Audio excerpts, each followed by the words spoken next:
আমার বাবাজিরা, আমি আপনাদের কাছে বলি, যদি আপনার এই 10 বছর বাঁচার জন্য আর 80 বছর বাঁচার জন্য আর 50 বছর 100 বছর আর যতই বছর বলেন বাঁচার জন্য যদি আপনার এই ভোটের লিস্টে নাম যদি তুলতে হয়, তাহলে আপনার যে সারা জিন্দেগানি আপনার একদিন মৃত্যু হবে। কারণ আমার আল্লাহর কোরআন জানিয়ে দিলেন, আইনামা তাকুনু ইদরিকুমুল মাউত ওয়ালাউ কুনতুম ফি বুরুজিম মুশাইয়াদা। হে আমার বান্দারা, হে আমার বান্দিরে, আমি আল্লাহ জানিয়ে দিলাম, আমি আল্লাহ তোমাদেরকে জানিয়ে দি, তোমরা মৃত্যুর ভয়ে যেখানে যাও না কেন, তুমি মৃত্যুর ভয়ে যেখানে যাও না কেন, আমি আল্লাহ তোমাদের জানিয়ে দিলাম, মৃত্যুর ভয়ে তুমি মনে করছো আমি আটলান্টিক মহাসাগরে থাকবো, যেখানে মানুষ যেতে পারে না, বা আমি আটলান্টিকায় থাকবো বরফের দেশে, সেখানে কেউ যেতে পারবে না, আমি আসমানে থাকবো প্লেনের উপরে, আমি একাই ঘুরবো। ও কলিজার টুকরা আমার বাবাদিরা, ঠান্ডা মাথায় বুঝে নেবেন, আমার আল্লাহ বলছে বান্দারে তুমি যেখানেই থাকো না কেন, আমি আল্লাহ কথা দিলাম যে সেখানে আজরাইল আলাইহিসসালাতু ওয়াস সালাম পৌঁছে যাবে। আইনামা তাকুন ইদরিকুমুল মাউত ওয়ালাউ কুনতুম ফি বুরুজিম মুশাইয়াদা। আমি আল্লাহ জানিয়ে দিলাম রে, তুমি এমন একটা জায়গায় যাবে, তোমার মৃত্যুর পরে এমন একটা জায়গায় চলে যেতে হবে, সেখানে নাই সাথী নাই বাতি নাই, সাথী নাই রে ওই ঘরে। সুতরাং আমাদের মৃত্যুর পরে এমন একটা জায়গায় যেতে হবে যেখানে মাটি, শুধু মাটি, সেখানে কোনো সাথী নাই, আলো নাই, আমাদের কাছে কিছুই থাকবে না, শুধু আমল নামা।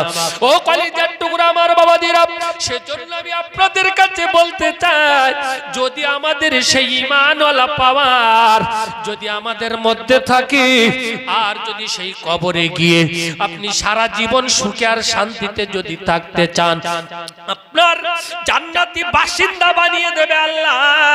আমার আল্লাহ জানিয়ে দিলেন, বান্দারে আমি আল্লাহ তোমার জন্য জান্নাতের ব্যবস্থা করে দেব, যদি তোমরা আমাকে ঠিক মতো ইবাদত বন্দেগী করতে পারো, আমার ঠিক মতো তোমরা রাজি খুশি করতে পারো, তাহলে আমি আল্লাহ পৃথিবীর মতো 10টা পৃথিবীর মতো জায়গা হিসেবে জান্নাতের ব্যবস্থা করে দেব। আর আমি আল্লাহ তোমাদের জন্যই জান্নাতে সমস্ত কিছু ব্যবস্থা করব, যেখানে মৃত্যুর কোনো কিছুই থাকবে না। ওই জান্নাতের মধ্যে আল্লাহর যে বান্দারা প্রবেশ করবে, 33 বছর বয়সে প্রবেশ করবে, এর বয়স ওই 33 বছর বয়স, আপনার ওই 33 বছরের যুবক যেরকম দেখতে জান্নাতের ভিতরে ঢুকবে, আর 1000 বছর পরে গিয়ে দেখবেন সেই একই যুবক, আবার আপনি 2 লক্ষ বছর পরে গিয়ে দেখবেন সেই একই রকম যুবক।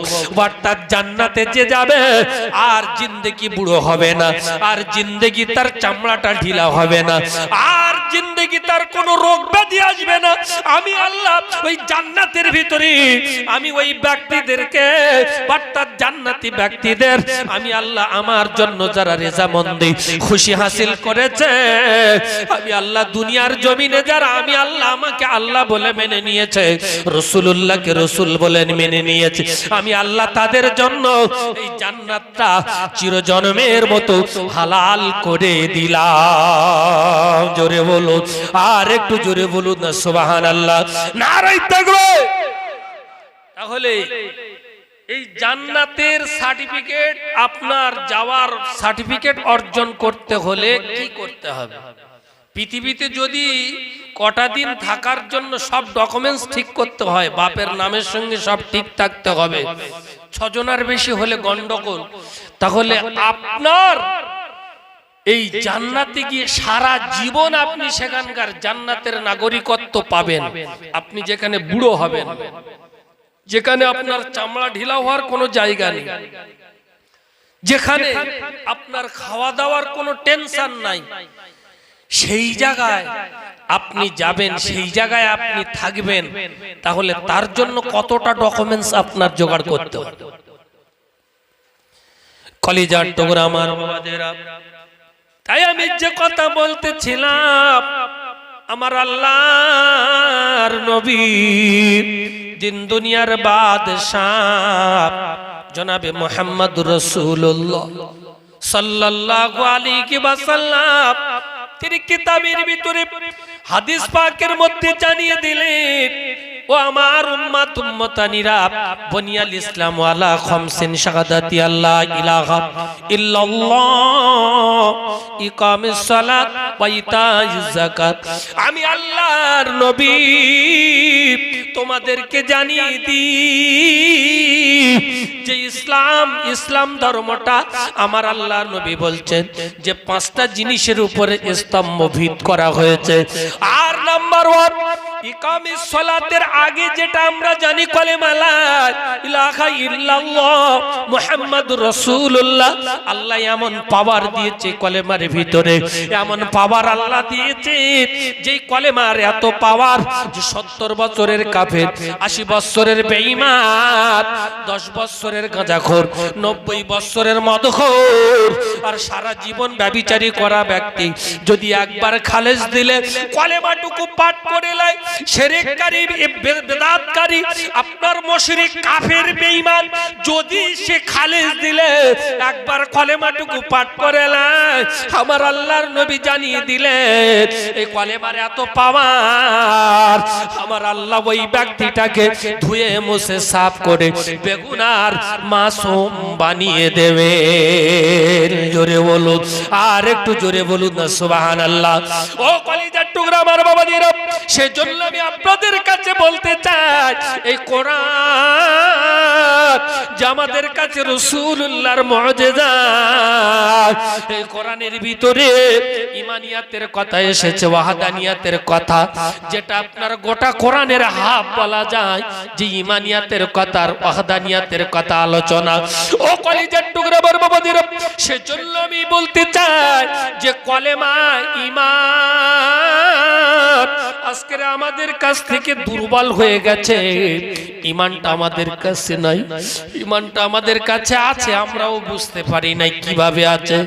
যেমন কোনো ব্যক্তি যদি বিবাহ করে আর ওই বিবাহ করার পরে তার কোনো কিছু বলা লাগে না যে বাবু তোমার স্ত্রী একটা জামা কিনে দেবে, তোমার স্ত্রী একটা ভালো মানে আপনার ওই কি বলে শাড়ি কিনে দেবে, একটা ভালো ঘর দিয়ে দেবে, এসি লাগিয়ে দেবে, টিভি লাগিয়ে দেবে, সুন্দর প্যারিস পুট্টি করাওয়ালা ঘর দেবে, মুখে মাখা অনেক কিছু আছে কিনে দেবে। এসব বলতে হয়, এসব কিছু বলতে হয়, শেখাতেও হয় না। বিয়ে দিলেই এ জানে যে বিয়েটাকে টিকিয়ে রাখতে গেলে গিন্নিকে আমার কাছে বশ করে রাখতে হলে টাকা দিতে হবে, খাওয়াও দিতে হবে, ভালো ঘর দিতে হবে, ভালো বসার শোয়ার জায়গা দিতে হবে, সুন্দর সুন্দর জিনিসের ব্যবস্থা করতে হবে, তবে থাকবে, নাচে তো বিয়ে টেকা কি লাইন আছে কোনো? যে বিয়ে করে আনার পরে দেখা নেই, সাক্ষাৎ নেই, কিচ্ছু নেই, কিন্তু বলছে আমি তো আজ প্রায় 1 মাস হয়ে গেল স্বামীর দেখতে পাচ্ছি না, ব্যাপারটা কি? কার বে করে আনবো? থাকবে কার দিকে আইলাম? 1 মাস বিয়ে করেছে, দেখা নেই, সাক্ষাৎ নেই, খবর নিচ্ছে কোথায়, বলছে না সে ঘুরছে, রাস্তায় ঘুরছে। তার মানে কি সে পাগল নাকি? সে ভাবতেছে যে কি জিনিসে। তারপর দেখা যাচ্ছে সে 1 মাস দেখা সাক্ষাৎ হলেও বাড়িতে আসে, কিন্তু যখন বলছে আমার একটা শাড়ি কিনে দাও, ছিঁড়ে গেছে, বলছে না আমি তো শুধু তোমার বে করিস, এই শাড়ি দেওয়ার কথা এখন তো বলিনি। বলছে আমার খাওয়া দাও 3-4 দিন হয়ে গেল, খেতে পাই না। বলছে না ওরকম কথা হয়নি তো, আমার তো শুধু খালি বিয়ে করার কথা। বিয়ে করিস তাহলে আমি তোমার খাওয়া দেবো, থাকবে কিনি? বলে কোন পাগলের পাল্লায় পড়ি মানদি? হ্যাঁ, বিশ্রী পাগল। তো যাই হোক, এর বলে দিতে হয় না যে তুমি তোমার স্ত্রী আনার পরে সুন্দর ব্যবহার করবে, তার সঙ্গে দেখা সাক্ষাৎ করবে, খাওয়াও দেবে, শাড়ি কিনে দেবে, মোবাইল দেবে, রিচার্জ করে দেবে, হ্যাঁ এসব কিছু বলে দিতে হয় বাবা। সব যেন মুখস্থ, মুফতি যায়, সব রেডি, কোনো ব্যাপার নেই। সংসার যেন সে কোন জন্মে করে এসছে, এখন কোনো সমস্যা হচ্ছে না। কোনো মানুষ নতুন ব্যবসা লাগলে তার ভয় লাগে যে কি করে ব্যবসাটা করি, লস হবে না লাভ হবে। কোনো মানুষ কোনো কিছু করতে গেলে তার প্রথমে একটা ভয় আসে। এ বিয়ে থাওয়া করে কোনো ভয় নেই, ষাঁড়ের মতো ঘুরছে, মানে কি সব মুখস্থ হতো, সব জানা আছে। সেজন্য দেখা যায় যে বিয়েকে টিকিয়ে রাখতে হলে যোগাযোগ ব্যবস্থা থাকতে হবে। বিয়েকে টিকিয়ে রাখতে হলে বিয়ের সঙ্গে যাহা যা কিছু স্ত্রীর জন্য দরকার সেগুলো দিতে হবে, তবে থাকবে, নচেত থাকার কোনো লাইন নেই আমার বাবাদেরা।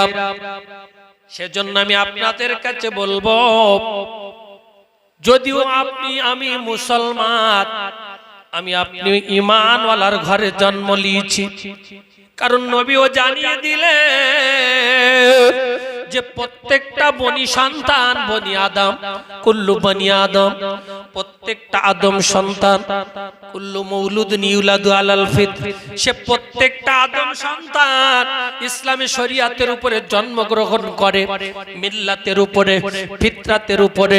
আর তার বাপ যদি ওয়াইউহাবিদানিহি ওয়াইউনাসরানিহি, তার বাপ তার মা যদি ইহুদি হয়, নাসারা হয়, খ্রিস্টান হয়, হিন্দু হয়, পাদ্রী হয়, শিখ হয়, ঈসাই হয়, বুনো হয়, বাগদি হয়, কাওরা হয়, যাই হোক না কেন, আর রাসূলুল্লাহ জানিয়ে দিলে ওই বাচ্চা যার ঘরে আসুক না কেন, ও হলো মিল্লাতের উপরে, ফিতরাতের উপরে ঈমানওয়ালা হয়ে জন্মগ্রহণ করে। কিন্তু তার মা বাপ যে ধর্মের উপরে চলাফেরা করে, সে আস্তে আস্তে সেই ধর্মের উপরে যায়। রাসূলুল্লাহ জানিয়ে দিলে ওই বাচ্চাটা যদি মারা যায়, ওই কচি মাসুম বাচ্চাটা যদি মারা যায়, সাবালক হওয়ার আগে আগে, সে যে ধর্মেরই বাচ্চা হোক না কেন, আমার আল্লাহ ওই বাচ্চাকে আমার আল্লাহর দয়ার জান্নাতের ব্যবস্থা করে দেন। জোরে বলুন, আর একটু জোরে বলেন না সুবহানাল্লাহ। এজন্য প্রত্যেকটা মানুষ ইসলামের উপরে, ফিতরাতের উপরে, মিল্লাতের উপরে জন্মগ্রহণ করে। কিন্তু আমরা সেটাকে নিয়ে সৎ ব্যবহার করি না, অসৎ ব্যবহার করি আমার বাবাদিরা। তাহলে এবারে ভালো করে বোঝার চেষ্টা করো, যদি বিবাহকে টিকিয়ে রাখতে হয়, স্বামী স্ত্রী সম্পর্ক যদি বজায় রাখতে হয়, তাহলে আপনার স্ত্রীর এক কথায় ভরণ পোষণের ব্যবস্থা করতে হবে, তার সঙ্গে দেখা সাক্ষাৎ করতে হবে। বিয়ে করেছে 1 মাস হয়ে গেছে, দেখা সাক্ষাৎ নাই, বলছে আমার যার বিয়ে করেছে কোথায়, বলছে কেন রাস্তায় রাস্তায় বোতল গুড়ছে, তার মানে পাগল। তাহলে ওই গিন্নি থাকবে না রে, কারণ জানে না, বোঝে না যে আমার স্ত্রী, তার সঙ্গে গল্প করতে হবে, তার সঙ্গে কথা বলতে হবে, তার সঙ্গে আমার গল্প গুজব করতে হবে, ভালোবাসার কথা শেয়ার করতে হবে, সংসারের কথা বলতে হবে। ও বাবাজিরা, আমার ভাইজানেরা, তাহলে আজকের বর্তমান আমরা যারা আছি, আমাদের ঈমানওয়ালা যারা, আমরা ঈমানের ঘরে জন্মগ্রহণ, ঈমানদারের ঘরে জন্মগ্রহণ করার পরে আমাদের ঈমানটা আছে নাকি গেছে আমরা কি জানি? মসজিদ 5 বার করে ডাকছে এসো, বলছে না আমি তো রাস্তায় এখন বোতল গুড়ুচ্ছি। রাস্তায় বোতল মানে কি? নামাজিকে ডাকা হচ্ছে, ও আল্লাহর বান্দা, আসসালাতু খায়রুম মিনান নাওম। বলছে না, ঘুম হইতে নামাজ উত্তম নয়, নামাজ হইতে ঘুম উত্তম। সুতরাং নামাজ পড়তে যাব না, আমি আজকে শুয়ে থাকবো, ঘুমিয়ে থাকবো। আল্লাহ বলছে বান্দারে তুমি আমার কাছে এসো, 5 বার করে ডাকছে। আল্লাহ বলছে, আল্লাহর বান্দা বলছে, মুয়াজ্জিন বলছে যে আল্লাহ তোমাকে ডাকছে নামাজের জন্য রে। ও আমার বাবাজিরা, আমি আপনাদের কাছে বলতে চাই, তাহলে আল্লাহ যে 5 5 বার করে ডাকছে, আমরা বলছি আমরা দেখা করতে পারবো না। তাহলে আল্লাহর যে বান্দা আমরা, ঈমানওয়ালা আমরা, তাহলে আমরা ঈমানওয়ালা ঘরে জন্মগ্রহণ করেছি, তাহলে আমাদের ঈমান আছে না গেছে এটা আমরা কি করে জানবো? ঈমান আছে না গেছে জানবো কি করে? যে 5 বার আল্লাহ ডাকছে, তাহলে ঈমানওয়ালা হয়েছি, জন্মগ্রহণ করেছি ঈমানদারের ঘরে। এই ঈমানদারের ঘরে জন্মগ্রহণ করার পরে আমরা যে আমাদের কর্তব্য ছিল যে তুমি সাবালক হয়েছো মানে তোমার ঈমান আনার সাথে সাথে নামাজ পড়তে হবে, রোজা রাখতে হবে, হজ করতে হবে, যাকাত দিতে হবে, দান করতে হবে, সুদ ছাড়তে হবে, মদ ছাড়তে হবে, গাঁজা ছাড়তে হবে, তাড়ি ছাড়তে হবে, আফিন ছাড়তে হবে, পার্কে ঘোরা বন্ধ করতে হবে, বকখালি যাওয়া বন্ধ করতে হবে, দীঘায় যাওয়া বন্ধ করতে হবে। কারণ সিরুফিল আরদ, আল্লাহ বলছে তুমি জমিনের উপরে ভ্রমণ করো, আমার জমিনের উপরে ভ্রমণ করো, করে আমার নিয়ামতগুলো দেখো আর শুকরিয়া আদায় করো। কিন্তু আমরা ভ্রমণ কি এই নিয়তে যাই? এই নিয়তে যাই যে আল্লাহর নিয়ামত দেখবো আর শুকরিয়া আদায় করবো? না, এসব জায়গায় যায় মানে নোংরা কাজ কারবার। তাহলে এই যে এই সমস্ত কিছু আমরা করে বেড়াচ্ছি, ছাড়িনি। আল্লাহ রাসূল সাল্লাল্লাহু আলাইহি ওয়াসাল্লাম বলছেন যে তোমার ঈমান আনার সাথে সাথে তোমার দরকার ছিল নামাজ পড়া, রোজা রাখা, হজ করা, যাকাত দেওয়া। এক কথায় সব খারাপিয়াতকে ছেড়ে রেখে মসজিদে গিয়ে আল্লাহর ইবাদত বন্দেগী করো। কাজের টাইমে তুমি কাজ করো, তোমার কাজের টাইমে তুমি কাজের ফাঁকে কাজ করো, ইবাদতের বন্দেগী ইবাদতের টাইমে ইবাদত করো। তাহলে কি হবে? তোমার আল্লাহর সঙ্গে সম্পর্ক বজায় থাকবে। ঈমান আছে না গেছে এটা সম্পর্কটা বজায় থাকবে। ঈমান যে আমাদের থেকে দূরে সরে যায়নি এটাও এই সম্পর্কের কারণে বোঝাও যাবে।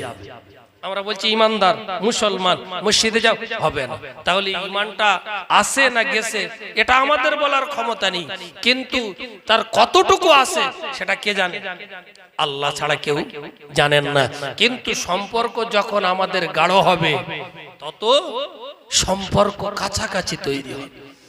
কোন যদি মন্ত্রীর সঙ্গে দেখা সাক্ষাৎ করতে হয়, কোন ব্যারিস্টারের সঙ্গে যদি দেখা সাক্ষাৎ করতে হয়, কোন প্রফেসরের সঙ্গে যদি আপনার অনার্গল কথা বলতে হয়, তাহলে আপনার সেই যোগ্যতা লাগবে আর সেই পাওয়ার আপনার লাগবে। অর্থাৎ আপনি তার সঙ্গে তার কাছাকাছি থাকবেন, তার সঙ্গে ঘুরবেন, তার সঙ্গে বন্ধুত্ব সম্পর্ক থাকবেন, এত কাছাকাছি যে আপনি তার সঙ্গে সর্বহালাতে সর্বসময় তার সঙ্গে দেখা, তার সঙ্গে সাক্ষাৎ, তার সঙ্গে লেনদেন। এই কারণে সেই ব্যক্তিটা তার কাছে যাওয়া আর তার সঙ্গে বলাটা সহজ হয়ে দাঁড়াবে। আর যদি আপনি তার সঙ্গে দেখা নাই, তার সঙ্গে সাক্ষাৎ নাই, তার সঙ্গে কোনো আলোচনা নাই, তার আপনি চেনেন না, আপনার সেই যোগ্যতা নেই, তাহলে আপনিও তার সঙ্গে দেখা সাক্ষাৎ করার সুযোগও পাবেন না। তো আমার আল্লাহর নবী জানিয়ে দিলেন, বন্ধু আমার উম্মত উম্মতানিরা, তাহলে তোমার ঈমানকে টিকিয়ে রাখতে হলে, তোমার ঈমানকে পাওয়ারফুল করতে হলে, তুমি যখন বলবে যে আল্লাহ আমি মজলুম, আমি মজলুম, আমার উপরে জুলুম করছে, আমার উপরে অত্যাচার করছে, আল্লাহ আমি কষ্টে রয়েছি, আমি এই দুনিয়ার জিন্দেগিতে বিরাট মুসিবতের মধ্যে রয়েছি। আমার আল্লাহ বলবে, বান্দারে তুই তো আমার কাছের বান্দা, তুই সর্বহালাতে আমার নামাজ পড়ি, 5 ওয়াক্ত নামাজ পড়ি, ইশরাকের নামাজ পড়ি, চাস্তের নামাজ পড়ি, আওবিনের নামাজ পড়ি, ইশরাকের নামাজ পড়ি, তাহাজ্জুদের নামাজ পড়ি, নফল ইবাদত বندگی করি, রোজা করি। আমি আল্লাহ তোর উপরে খুশি রে, তোর উপরে রাজি। আমি আল্লাহ তোর কথাকে মেনে নিলাম। তোকে যে অত্যাচার করে, তোর উপরে যে জুলুম করে, তোর উপরে যে আপনার বেয়াদবি করে, আমি আল্লাহ মেনে নেব না। আমি আল্লাহ তাকে ধ্বংস করব। কারণ তুই আমার কাছে বিচার দিয়েছিস, আমার কাছে জানিয়েছিস। আমি আল্লাহ মজলুমের দোয়াকে কবুল করি। আমি আল্লাহ মজলুম যে হয় আমি তার দোয়াটাকে বেশি বেশি কবুল করি। কারণ রাসূলুল্লাহ বললেন, সালাসাতু দাওয়াতুল মুস্তাজাবাতু লা শাক্কা ফি, তিন ব্যক্তির সে আল্লাহ দোয়া আল্লাহর দরবারে কবুল করেন, কোনো পর্দা লাগে না, ডাইরেক্ট আল্লাহর দরবারে কবুল হয়। এক নম্বর হলো আপনার দাওয়াতুল মাজলুম, যে ব্যক্তি জালিম, ওই জালিম যখন কোনো ব্যক্তির উপরে অত্যাচার করবে, যখন মজলুম হয়ে যাবে, অর্থাৎ সে কিছু বলতে পারছে না, কারণ আল্লাহ আমার ক্ষমতা নাই, আমার লাঠি নাই, আমার বাড়ি নাই, আমার দুটো ছেলে নাই, আমার কিছু নাই, টাকা নাই, পয়সা নাই, ওর সঙ্গে পেরে উঠবো না। আমার আল্লাহ বলছে বান্দারি, তুই 5 ওয়াক্ত নামাজ পড়নে वाला ব্যক্তি, তুই আল্লাহ वाला ব্যক্তি, তুই তাহাজ্জুদ পড়নে वाला ব্যক্তি, তুই আল্লাহর দরবারে আসবি। রোজা রাখনে वाला ব্যক্তি, তুই আল্লাহর দরবারে, আমার দরবারে এসে বলবি আল্লাহ আমি পারিনি। আমার আল্লাহ বলবে বান্দারে, তুই যে পারিসনি আমি আল্লাহ জানি রে, কিন্তু শুধু একটু অপেক্ষায় ছিলাম, তুই কি বলিস দেখি রে। আল্লাহর দরবারে বলবে আল্লাহ যে আমি পারিনি, আমি পারি নাই, পারি নাই রে। আমি আল্লাহর দরবারে যখন আমি আপনি আল্লাহর দরবারে এই মজলুমের শিকার, জুলুমের শিকার হয়ে মজলুম হয়ে আল্লাহর দরবারে দোয়া চাইব, আবার আল্লাহ ওই দোয়াকে কবুল করে তার মুহূর্তের মধ্যে ধূলিসাৎ করে দেবে। কারণ এটা রাসূলুল্লাহর ওয়াদা, আমার আল্লাহ ওয়াদা করেছেন। সেই জন্য আমার বাপজি, আমার ভাইজানেরা, সোনার চাঁদ মানিকেরা, যদি আমি আপনি দোয়া করছি আল্লাহর কাছে সর্বহালাতে যে আল্লাহ অমুকের মৃত্যু হয় না কেন, আমাদের এত কষ্ট দিচ্ছে, আমাদের এত হয়রানি করছে, আমাদের এত এইসব করছে, এসব হচ্ছে, কিন্তু কিছু হয় না, আমাদের দোয়া কবুল হয় না। কারণ কি, যে আজকে আমরা যারা আল্লাহর কাছে দোয়া করছি, আমাদের দোয়ার কোনো তরিকা নাই, আমাদের দোয়ার কোনো পদ্ধতি নাই, আমাদের দোয়ার কোনো রকমের নিয়ম কানুন নাই। ডাক্তার বলছে বাবু তোমার পায়খানা করছে, তোমার স্যালাইন দিতে হবে, তোমার ইনজেকশন নিতে হবে, তোমার বিয়াই ইনজেকশন নিতে হবে, তোমার অনেক রকমের ব্যবস্থা, ওষুধ পালা আছে, সেগুলো খেতে হবে, টাইমে টাইমে খেতে হবে। এ বলছে ডাক্তার যখন দিয়েছে যখন তখন খাবো, অসুবিধা। ডাক্তার যখন দিয়েছে এতগুলো ওষুধ, সকালে খাবো, দুপুরে খাবো, বিকেলে খাবো, সন্ধ্যে খাবো, যখন মনে হলো তখন খাবো, হবে? এর পায়খানা আরো বেশি বেড়ে যাবে, বেড়ে যাবে। মানে কি, দিন তাড়াতাড়ি অকাল মৃত্যু হবে। তাহলে দেখা যায় যে নিয়ম আছে, সেই নিয়ম অনুযায়ী যদি এ খায় তাহলে এর কোনো অসুবিধা নেই, আস্তে আস্তে আল্লাহ সুস্থ করে দেবে। নিয়ম নেই, কিচ্ছু নেই, যখন তখন পেশাব করতে পড়েছে, আল্লাহ কি জুলুমে পড়েছি কেন রে, না এই তো এত পেরেশানের মধ্যে আছে, আল্লাহ ওকে মৃত্যু দেয় না, এর মৃত্যু দেয় না।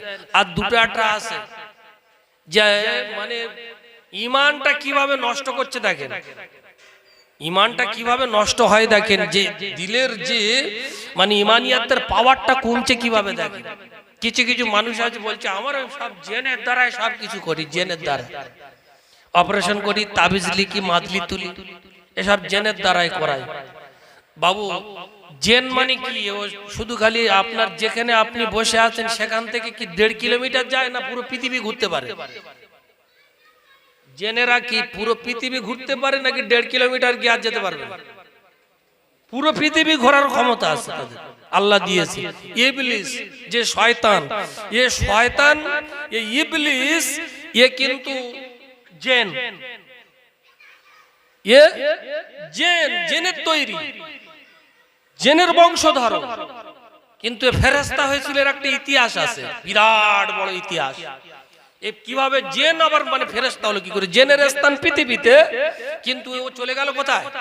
7টা বুক আসমানের উপরে, আল্লাহর সঙ্গে তার সম্পর্ক ছিল, মুআল্লিমুল মালায়েকা হয়ে গেছে, ফেরেশতাদের লিডার হয়ে গেল। ফেরেশতাদের লিডার হওয়ার পিছনে এই পৃথিবী থেকে আল্লাহর কাছে গেল কি করে, সেখানে ফেরেশতাটা হলো কিভাবে, এর একটা বিশাল বড় আলোচনা আছে, এ করা অনেক সময় লাগে। যাই হোক, আমি যদি হয় অল্প উপর দিয়ে ইনশাআল্লাহ বোঝাবো, বলবো যে ইবলিস শয়তান, ইয়ে ফেরেশতা হলো কি করে। তো যাই হোক, এই ইবলিস ছিল এ জেনের, এ আগুনের তৈরি জেন। এ বাচ্চা বেলায় যখন ছিল, বাচ্চা অবস্থায়, তখন আল্লাহ জেনেদেরকে দুবার ধ্বংস করেছিল পৃথিবীতে, জেনেদের দুবার ধ্বংস করেছিল। তো ওই সময় এই ইবলিসের দিয়ে একবার জেনেদের ধ্বংস করিয়েছিল। আর ইবলিসের টাইম, অর্থাৎ ওই ইবলিস যখন বাচ্চা ছিল তখন আল্লাহ ফেরেশতাদেরকে পাঠিয়েছিল যে জিনেদেরকে ধ্বংস করে দাও। তো আল্লাহর ফেরেশতারা এসেছিল, এসে সব জিনেদের ধ্বংস করে আর বলছে, আল্লাহ একটা ছোট জিন বাচ্চা, এই বাচ্চাটার মারতে আমাদের কষ্ট হচ্ছে, যদি আপনি অনুমতি দেন তাহলে একে আমরা নিয়ে চলে যাই। আল্লাহ রাব্বুল আলামিন তখন হুকুম দিয়েছিল যে নিয়ে এসো। ওই নিয়ে যাওয়া হলো। ওর পর থেকে এবার কি করে ফেরেশতা হলো সেটা আমি পরে বলছি। কিন্তু এ জিন, এ দুনিয়ায় ছিল, কিন্তু এর ক্ষমতা এত যে পৃথিবীর এক প্রান্ত থেকে নিয়ে অপর প্রান্ত পর্যন্ত 1 সেকেন্ডও সময় লাগবে না, চলে যেতে পারে, এত ক্ষমতা। কিতাবের ভিতরে লেখা আছে সবার মৃত্যু হয়ে যাবে। আল্লাহ রাব্বুল আলামিনের ফেরেশতা হযরতে আজরাইল আলাইহিস সালাতু ওয়াস সালাম দেখবে যে ইবলিস শুধু বাকি আছে। ইবলিসের দৌড়ে ধরবে, তো ইবলিস এত গতি নিয়ে ছুটবে যে ইবলিসকে হযরতে আজরাইল আলাইহিস সালাতু ওয়াস সালাম ধরতে পারবে না। এখানে আজরাইল তো পৃথিবীর সে প্রান্তে, ইবলিস এত দৌড় দেবে, এত দৌড় দেবে যে গোটা পৃথিবী ঘুরবে, ঘুরে ঘুরে ধরতে পারবে না। লাস্টে আজরাইল আলাইহিস সালাতু ওয়াস সালাম দম নিয়ে বসে যাবে, এত দম হয়ে যাবে। তো পৃথিবীর এক প্রান্ত দাঁড়িয়ে অপর প্রান্ত শয়তান এমন স্পিড গতি নিয়ে হাঁক মারবে, চিৎকার করবে। কেতাবে লেখা যে আপনার ওই সময় যদি পৃথিবীতে কোনো ব্যক্তি বেঁচে থাকতো তাহলে ওই চিৎকারে, ওই আওয়াজে সে ব্যক্তিটা মারা যেত। কিরকম জোরে চিৎকার করবে! মানুষের চিৎকার করলে, আমরা যদি চিৎকার করি খুব জোরে, কানের তালা বেঁধে যাবে, কান সমস্যা হতে পারে, কিন্তু মরে যাবে চিৎকার করে, এরকম লোক আছে যে আওয়াজ শুনে মরে যাবে। এত জোরে হয়তো যে চিৎকার করেছে সেই মরে যেতে পারে, তার লাংস ফেটে সে মরে যেতে পারে, হার্ট ব্লক হয়ে মরে যেতে পারে, কিন্তু যে শুনবে তার এরকম মানে নজির নেই যে শুনে মরে গেছে, আওয়াজে মরে গেছে। আওয়াজে মরে গেছে এরকম পৃথিবীতে কারোর এরকম আওয়াজ আছে যে এরকম আওয়াজ শুনে মরে গেছে, এমন হাঁক মেরেছে? হ্যাঁ, ভয় আতঙ্কের ব্যাপার একটা আলাদা, যে আমি দাঁড়িয়ে আসছি আমার হাঁক মেরে কই মেরে ফেলে হবে, কেউ মারতে পারবে? তো দেখা যাচ্ছে সেই জন্য যে এমন হাঁক দেবে যদি পৃথিবীতে সেই প্রান্তে যদি কেউ দাঁড়িয়ে থাকতো মারা যেত, তাহলে কি জোরে চিৎকার করবে। সেই ইবলিসকে ধরতে পারবে না, তারপরে খুব কষ্ট করে ধরে তাকে শিকল দিয়ে বাঁধবে। এই ইবলিস তাহলে পৃথিবীর এক প্রান্ত থেকে অপর প্রান্ত যেতে পারছে না, পারে না। তাহলে জিন বলছে আমি জেনের দ্বারা সব কিছু করি। তা বলছে তা তুমি এক কাজ করো, তোমার এই জেনের তোমার ভিজিট কত না 20,000, 10,000, 5,000, যার একটা ভিজিট, তা তোমার 5 লাখ টাকা দিচ্ছি, তুমি ওই উমুক জনের মেরে দিয়ে এসো, দিল্লি গিয়ে যাও, সেই নেড়া টাকলু ঝেড়ে দিয়ে এসো। পারবে? কই দিলে তো দিতে পারে তো নাকি? এত মানে যখন তোমার মানে সমস্যা হচ্ছে পৃথিবীতে, তারাই দুজন যদি সমস্যা করে, ওরাই দুজন যদি আমাদের উপরে এত অত্যাচার করে, তাহলে তোমার জিনগুলো পাঠিয়ে দিয়ে খাই করে দিয়ে এসো, বলো যে তোমার জিন এখন পাঠিয়ে দাও, দিলে ওর মেরে দিয়ে আসুক, দিলে হচ্ছে কি তোমার টাকা অনেক দেওয়া হবে, আমরা দরকার হলে পুরো গ্রাম মায়ের চাঁদা তুলে তোমার টাকা দেবো খুশিতে, যে মরে গেছে খুশিতে তোমার টাকা দেবো, সবাই তুলে 2-5 লাখ টাকা দেবো তোমার। বলে না, জেন মনে হয় রাস্তা হারিয়ে ফেলবে, যেতে পারবি না। কি ভণ্ডমি! তাহলে চিন্তা করেন যে জেন নাকি অপারেশন করছে, জেন নাকি শেকড় তুলছে, জেন নাকি মাদলি তুলছে, তালা তুলছে। তা তোমার জেন কি চিনতে পারে না নাকি যে অমুক জন এত গন্ডগোল করছে, তাহলে তুমি একটু পাঠিয়ে দাও রাতের অন্ধকার, তো কেউ তো বুঝতে পারবে কে জেন পাঠিয়েছে আর কে মেরে ফেলে দিয়েছে। নাই মানুষ গেলে বডিগার্ড থাকবে, যেতে পারবে না, মেরে দেবে। জেন ধুলো তো, ধোঁয়া, কিছু দেখা পাবে না। ও বডিগার্ড থাক আর না থাক, যে কটা থাকবে ঘাড় মুখ দুমড়ে দিয়ে চলে যাবে, গিয়ে তার মানে ঘাড়টা একটু ঘুরিয়ে পাক খেয়ে দিয়ে চলে আসবে, জামালা শেষ হবে। তাহলে কি চিটিং বাজ না কি এটা দেখেন আপনারা চিন্তা করে, আমার মানে ভাষায় আসে না, যেটা সত্যি নাকি মিথ্যা কথা বলে আল্লাহ ভালো জানে। যে জেনের দ্বারাই আমি সব কিছু করি। তা তোমার টাকা দিচ্ছি, গ্রাম মানুষ সব আমরা যা আছে টাকা পয়সা তুলে দেবো, যাও গিয়ে দিল্লি গিয়ে সেই টাকলা দুটো ঝেড়ে দিয়ে হবে। তালে ফেলেছে দেখি এরকম মিথ্যার ভণ্ডমি পৃথিবীতে যদি তাকে, আমাদের ইমান থাকবে। আর লোক পাগল হয়ে যাচ্ছে, হ্যাঁ জেনের দ্বারা মনে হচ্ছে সব মাস হচ্ছে, চ যাই দেখি। তুমি এইটুকু কাজ করতে পারো না, তাহলে তোমার হচ্ছে জেন কি কাজ করবে? কলিজার টুকরা আমার বাবাদেরা, আমি আপনাদের কাছে বলি, কলেমা কলেমা ঈমান যদি আপনার থাকে, ঈমানওয়ালা যদি আপনি হন, আমার আল্লাহর কোরআন জানিয়ে দিলেন রে, ফালিয়াবুদু রাব্বা হাযাল বাইত আল্লাযী আত'আমাহুম মিন জু' ওয়া আমানাহুম মিন খাউফ। আমি আল্লাহ তোমাদেরকে জানিয়ে দিই, ফালিয়াবুদু রাব্বা হাযাল বাইত, যদি তোমরা আমি আল্লাহ আমার এই ঘরের ইবাদত করো, যদি বন্দেগী করো, আমি আল্লাহ তোমাদের জন্য দুটো পুরস্কারের ব্যবস্থা করব। কি একটা হলো আত'আমাহুম মিন জু' ওয়া আমানাহুম মিন খাউফ, আমি আল্লাহ গরিবীকে দূর করে দেব রে।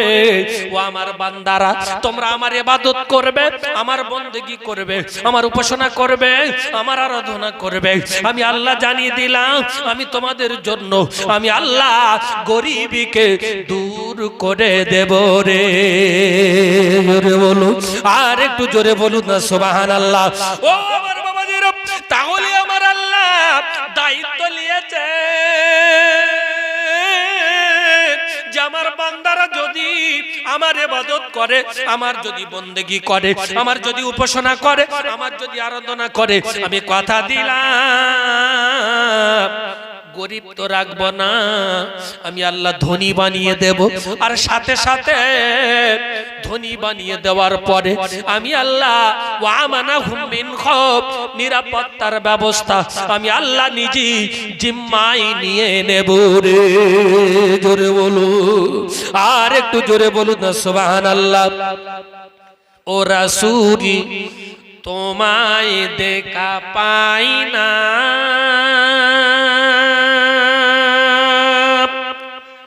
দু চোখে শুধুই স্বপ্নে নয়, দেখার আশা হয় ও রাসূল, স্বপ্ন দেখা ভুলি না। ও রাসূল, তোমায় দেখা পাই না, দু চোখে শুধুই স্বপ্নে নয়, দেখার আশা হয় ও রাসূল, স্বপ্ন দেখা ভুলি না। তোমার দেখারি আশা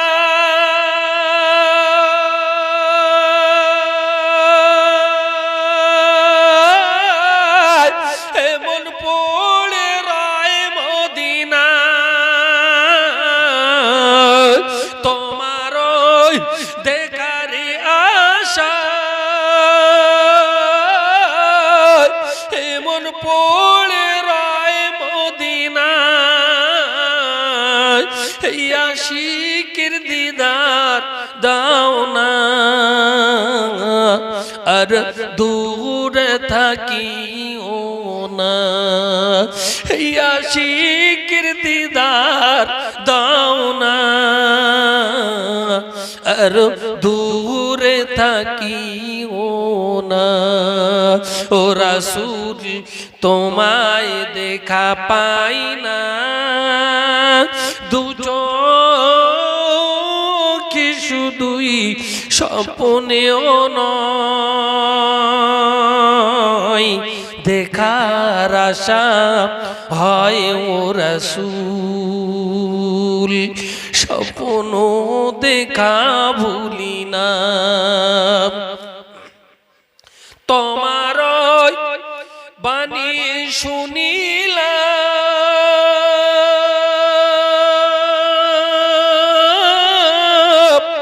এ চোখে দেখলাম না, তোমার বাণী শুনিলাম,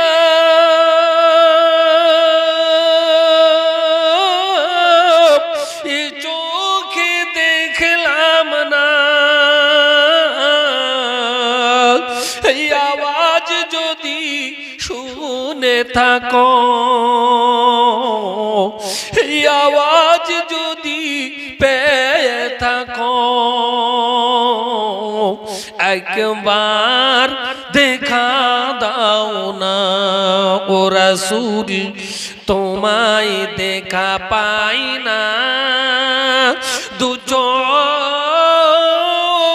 শুধুই স্বপ্নেও নয়,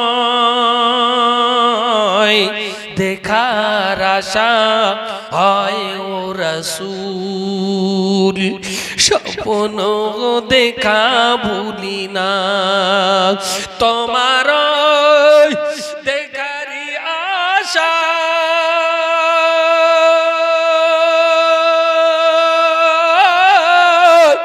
এমন পড়ে রয় মদিনা, তোমার দেখারি আশা, এমন পড়ে রয় মদিনা, আশিকের দিদার দাও না, আর দূরে থাকিও না ও রাসূল, তোমায় দেখা পাই না দু চোখে শুধুই স্বপ্নেও নয়, দেখার আশা হয় ও রাসূল, স্বপ্ন দেখা ভুলি না। নারী তাকবীর, একটু জোরে তাকবীর দেন না, নারী তাকবীর, নারী তাকবীর।